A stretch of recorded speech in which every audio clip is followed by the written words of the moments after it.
I'm an expert at menopause, not only for my age and my gender, but I actually have a degree in women's health, and I think it is fascinating. Us women are complicated. Don't we love that? The American College of Obstetrics and Gynecology has recently lowered the age of normal menopause in America. Um, I'm I'm kind of baffled by it, and I don't agree. 35 years old is too early to be talking about menopause.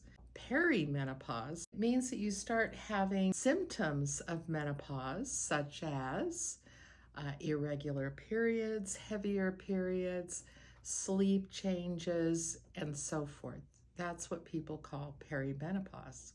You know, you need to be seen, you need to be balanced, we need to look at your hormones because in America, normal menopause was between 50 and 55 years old.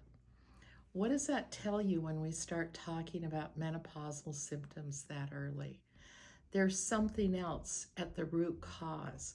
Let's take a look at it. Let's get you back on balance. It's a wonderful thing to go through menopause. I agree. But when it's natural, let's shoot for when it's natural.